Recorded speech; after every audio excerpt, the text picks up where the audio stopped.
Hello everyone, I am Khushboo Tak and welcome to all of you. आपका अपना channel शिक्षा mission. तो अभी तक अपन पढ़ रहे थे फ्रिक्शन और फ्रिक्शन पे बेस अपन ने न्यूमेरिकल क्वेश्चन डिस्कस किए थे। अब आज और करते हैं अपन नेक्स्ट न्यूमेरिकल क्वेश्चन। तो फर्स्ट न्यूमेरिकल क्वेश्चन है अपना फाइंड फ्रिक्शन इन बॉडी। अपन को एक बॉडी दे रखी है, ये ब्लॉक दे रखा है, इसका मास अपन को गिवन है 6 kg और अपन को निकालना है कि इस ब्लॉक में कितना फ्रिक्शन एक्ट कर रहा है। ये जो ब्लॉक है, ब्लॉक पे लग रहा है फोर्स और फोर्स लग रहा है 8 न्यूटन का और अपन को म्यू की वैल्यू कोफिशिएंट ऑफ फ्रिक्शन दे रखा है 0.2।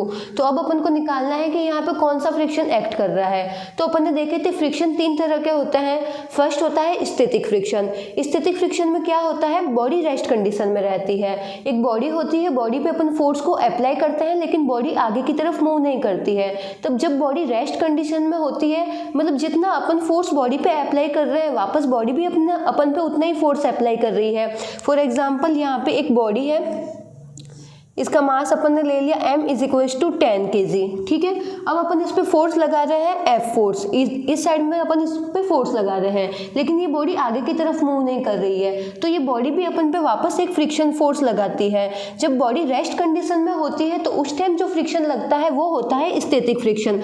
अपन यहाँ पे फोर्स लगा रहे हैं यहाँ पे 25 न्यूटन का, तो बॉडी भी वापस अपन पे 25 न्यूटन का फोर्स लगा रही है, इसलिए बॉडी रेस्ट कंडीशन में है। जितना फोर्स इस डायरेक्शन में लग रहा है उतना ही फोर्स वापस ऑपोजिट डायरेक्शन में लग रहा है, तो दोनों फोर्स इक्वल हो गए तो बॉडी रेस्ट कंडीशन में है। तो जो स्टैटिक फ्रिक्शन होता है वो हमेशा होता है अप्लाइड फोर्स के बराबर और स्टैटिक फ्रिक्शन में बॉडी रेस्ट कंडीशन में रहती है। स्टैटिक फोर्स होता है Fs is equal to applied force.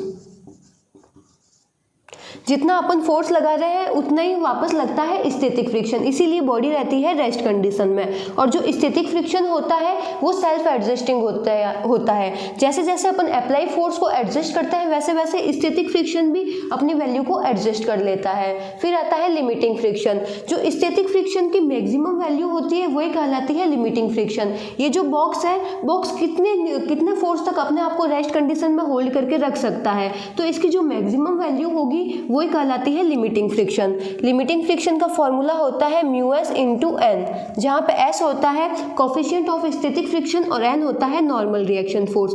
अपन ने यहाँ पे 25 न्यूटन का फोर्स लगाया, बॉडी रेस्ट कंडीशन में है, अपन ने फोर्स की वैल्यू बढ़ा दी, अपन ने 25 से किया 26 न्यूटन, तो वापस मेरे पे वापस 26 न्यूटन का फोर्स लग रहा है, बॉडी अभी भी रेस्ट कंडीशन में है।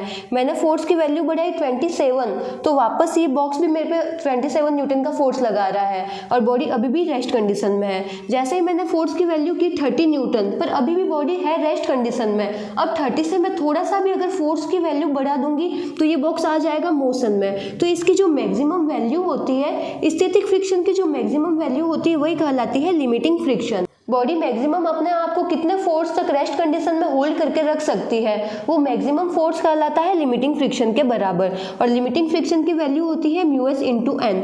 फिर अपन बॉडी पे अगर 30 न्यूटन से ज़्यादा का फोर्स अप्लाई कर रहे हैं तो बॉडी अब आ जाएगी मोशन की कंडीशन में। जब बॉडी मोशन की कंडीशन में होती है तब भी एक वापस पीछे की तरफ फ्रिक्शन लगाती है, उसको बोलते हैं अपन काइनेटिक फ्रिक्शन। काइनेटिक फ्रिक्शन की जो वैल्यू होती है वो स्टैटिक फ्रिक्शन से कम होती है। किसी भी चीज़ को स्टार्ट करना टफ होता है लेकिन एक बार जब चीज़ स्टार्ट हो जाती है तो उसको मोशन में रखना इजी होता है, इसलिए static coefficient of static friction होता है वो ज़्यादा होता है। अपन को बॉडी को मोशन में लाना है तो मोशन में लाने के लिए अपन को ज़्यादा फोर्स लगाना पड़ेगा, तो स्टैटिक फ्रिक्शन जो स्टैटिक फ्रिक्शन होता है वो ज़्यादा होता है, कोफिशिएंट ऑफ स्टैटिक फ्रिक्शन भी ज़्यादा होता है। एक बार जब बॉडी मोशन में आ जाएगी तो उस टाइम जो अपना कोफिशिएंट ऑफ काइनेटिक फ्रिक्शन लगता है वो कम होता है। स्टैटिक फ्रिक्शन की वैल्यू ज़्यादा होती है और काइनेटिक फ्रिक्शन की वैल्यू कम होती है। किसी भी चीज़ को स्टार्ट करना टफ होता है लेकिन एक बार जब चीज़ स्टार्ट हो जाती है तो उसको मोशन में रखना ईजी होता है। अब देखते हैं अपन क्वेश्चन। तो यहाँ पे एक 6 kg का ब्लॉक है, इस पे लग रहा है 8 न्यूटन का फोर्स। अब अपन को निकालना है कि ये बॉडी रेस्ट कंडीशन में है या मोशन की कंडीशन में है। तो सबसे पहले अपन यहाँ पे देखते हैं लिमिटिंग फ्रिक्शन निकालते हैं। बॉडी अपने आप को कितने फोर्स तक होल्ड करके रख सकती है।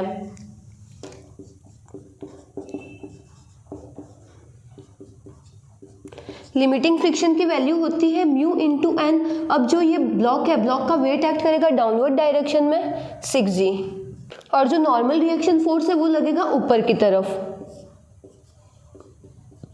तो यहाँ से अपन को नॉर्मल रिएक्शन फोर्स मिल जाएगा 6g के बराबर।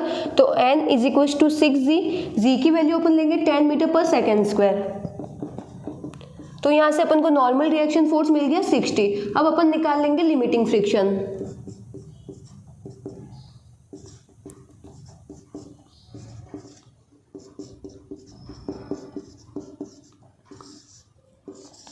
तो यहाँ पे अपन को लिमिटिंग फ्रिक्शन की वैल्यू मिली 12 न्यूटन। 8 न्यूटन का फोर्स लगा के अपन इसको इस साइड में खींच रहे हैं, लेकिन जो लिमिटिंग फ्रिक्शन है वो मोशन का अपोज कर रहा है और वो लग रहा है पीछे की तरफ। और लिमिटिंग फ्रिक्शन कितना है 12 न्यूटन।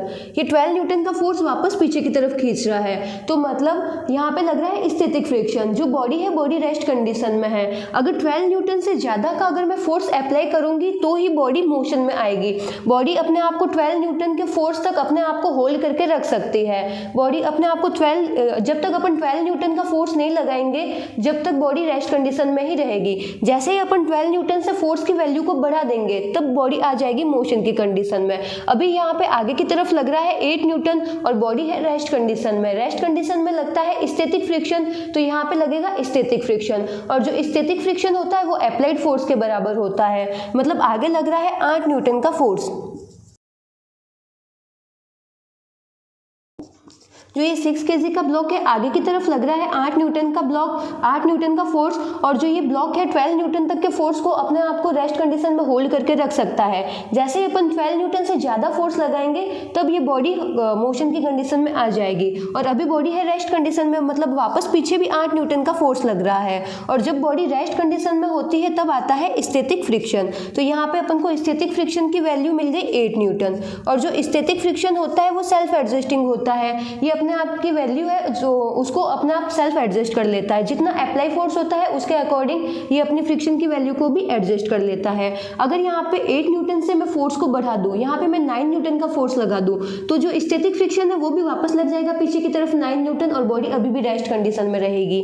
अगर मैं यहाँ से फोर्स की वैल्यू 10 न्यूटन कर दूँ तो स्टैटिक फ्रिक्शन है वो भी अपनी वैल्यू को चेंज कर लेगा और ये भी वापस पीछे की तरफ लगेगा 10 न्यूटन। अगर मैं यहाँ पे 11 न्यूटन कर दूँ तो यहाँ पे भी वापस लगेगा 11 न्यूटन। तो अपन देखते हैं जो स्टैटिक फ्रिक्शन होता है वो सेल्फ एडजस्टिंग होता है और स्टैटिक फ्रिक्शन होता है अप्लाइड फोर्स के बराबर। स्टैटिक फ्रिक्शन की जो मैक्सिमम वैल्यू होती है वो कहलाती है लिमिटिंग फ्रिक्शन। 12 न्यूटन तक मैं जो बॉडी है बॉडी को रेस्ट कंडीशन में होल्ड करके रख सकती हूँ। जैसे ही मैंने 12 न्यूटन से फोर्स की वैल्यू को बढ़ाया तो ये ब्लॉक आ जाएगा मोशन की कंडीशन में। तो स्टैटिक फ्रिक्शन होता है रेस्ट कंडीशन में और लिमिटिंग फ्रिक्शन होता है मैक्सिमम कितने फोर्स तक अपन उसको होल्ड करके रख सकते हैं। तो जिसको नोट डाउन करना है नोट डाउन कर लो।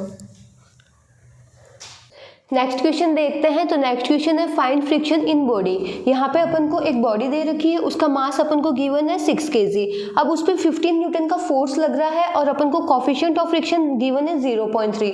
तो सबसे पहले तो अपन चेक करेंगे कि ये जो बॉडी है ये रेस्ट कंडीशन में है या मोशन की कंडीशन में है। तो सबसे पहले अपन देखते हैं इस पर कितना लिमिटिंग फ्रिक्शन लग रहा है।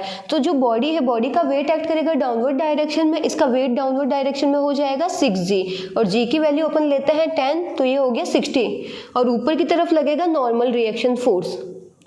तो यहाँ से अपन को नॉर्मल रिएक्शन फोर्स की वैल्यू किसके बराबर मिल जाएगी 60 के बराबर। तो n is equal to 60। Normal reaction की वैल्यू है 60 न्यूटन के बराबर। अब यहाँ पे अपन निकालते हैं लिमिटिंग फ्रिक्शन। बॉडी कितने फोर्स तक अपने आप को होल्ड कंडीशन में रख सकती है, रेस्ट कंडीशन में रख सकती है। वो मैक्सिमम फोर्स कितना होगा जिसमें बॉडी रेस्ट कंडीशन में रहेगी, वो कहलाता है लिमिटिंग फ्रिक्शन। तो यहाँ पे निकालते हैं FL is equal to mu n। Mu की वैल्यू अपन को गिवन है 0.3 और n अपन ने कैलकुलेट किया 60।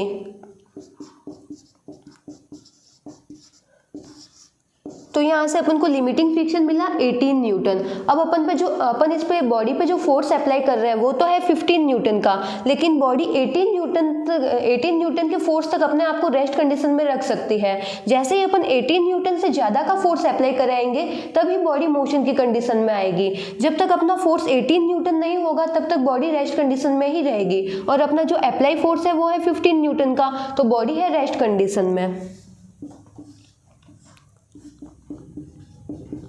तो यहाँ पे अपन 15 न्यूटन का फोर्स लगा रहे हैं, बॉडी है रेस्ट कंडीशन में, तो यहाँ पे पीछे की तरफ लगेगा स्टैटिक फ्रिक्शन, और स्टैटिक फ्रिक्शन की जो वैल्यू होती है वो होती है अप्लाइड फोर्स के बराबर। तो यहाँ से जब अपन इस पे 15 न्यूटन का फोर्स लगा रहे हैं तो बॉडी भी वापस पीछे से 15 न्यूटन का फोर्स लगा रही है, स्टैटिक फ्रिक्शन लग रहा है 15 न्यूटन। इसकी वजह से दोनों फोर्स बैलेंस है, इसकी वजह से बॉडी है रेस्ट कंडीशन में है। अगर यहाँ पे अपन फोर्स की वैल्यू 16 न्यूटन करेंगे तो स्टैटिक फ्रिक्शन सेल्फ एडजस्टिंग होता है और अप्लाइड फोर्स के बराबर होता है, तो ये भी हो जाएगा 16 न्यूटन। 17 न्यूटन करेंगे तो ये भी हो जाएगा 17 न्यूटन।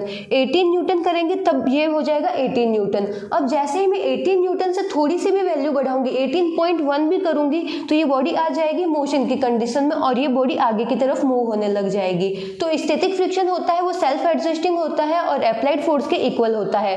लिमिटिंग फ्रिक्शन होता है, स्टैटिक फ्रिक्शन की जो मैक्सिमम वैल्यू होती है वो होती है limiting friction. Body rest condition में मैक्सिमम कितना फोर्स तक रह सकती है वो होता है लिमिटिंग फ्रिक्शन।